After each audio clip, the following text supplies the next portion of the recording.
growing in his favor or grace. Genesis chapter 12, verses 1 through 4.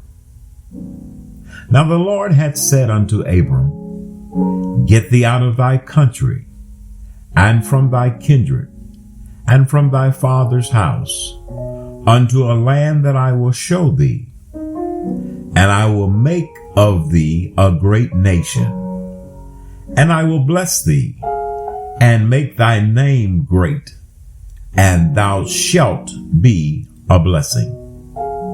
And I will bless them that bless thee, and curse them that curseth thee. And in thee shall all families of the earth be blessed. So Abram departed, as the Lord had spoken unto him, and Lot went with him. And Abram was 75 years old when he departed out of Haran. Following God in a crisis moment. Genesis depicts the call of Abraham, a special opportunity that changes Abraham's life. Abraham's experience teaches us a lesson about following God in challenging moments like these.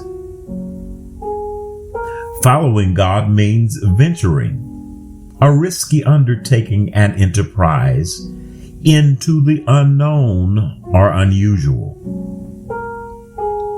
Now, Abraham had to trust God with a completely unknown future.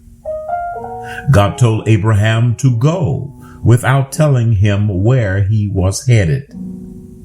He told Abraham that he would have a son without explaining how. Later on, God would ask Abraham to sacrifice this very son without explaining why. Now, the great author John Calvin summarized God's interaction with Abraham by saying this: Just close your eyes and take my hand. If God is who he says he is, we have to be willing to trust him. If not, we will never know him or experience what he has for us. You see, God's calling to salvation and his commission into mission are one and the same. There is a misunderstanding among believers that you get called to be a chosen by God at one point, and then later on, he puts you on a mission. Nonetheless, the two calls are always one and the same.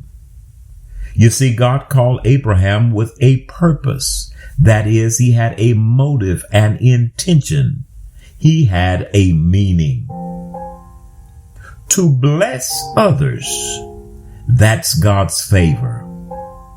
He called Moses by sending him to Pharaoh in Exodus chapter 3, verse 7 through 12. He called Peter by telling him we would be a fisher of men in Matthew 4:19. You see, God is like a spiritual launcher. He never pulls you in without also propelling you out. You are blessed to be a blessing.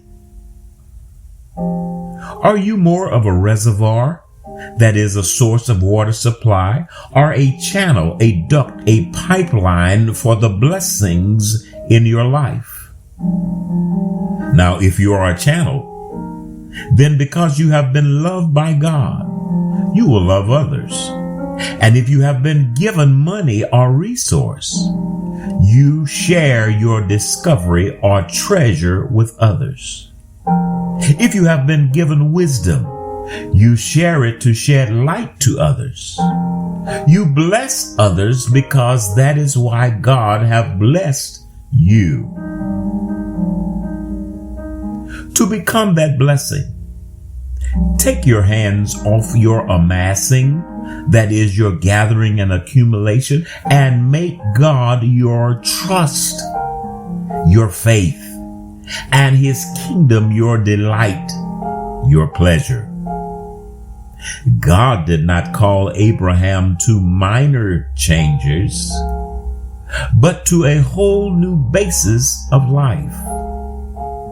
No more would he find his security in how much he possessed or how able he was to provide for himself. He had to trust God. No longer would he spend his life building his own little kingdom. He left that to seeking for the building of God's vision. You see, following God is not just adding a little God to our lives.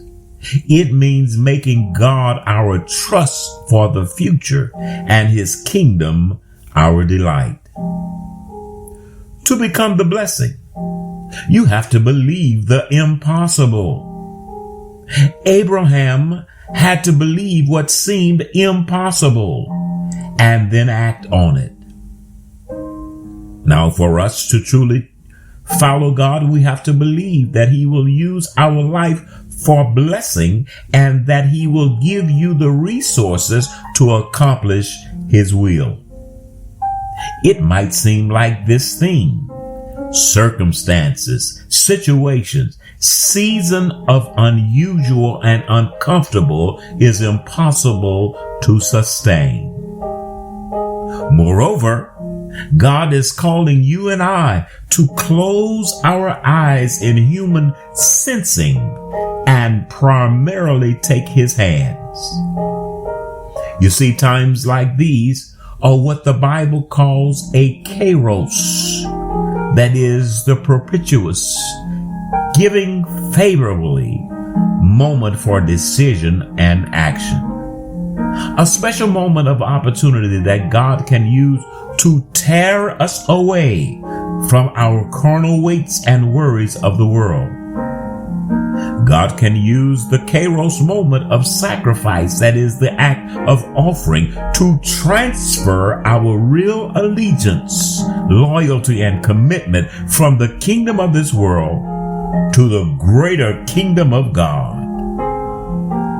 In conclusion, not every moment in our lives is a once-in-a-lifetime opportunity. Nonetheless, everyone will have a moment sooner or later. The question is, can you trust in God now so he can carry you through even this? Growing in his favor.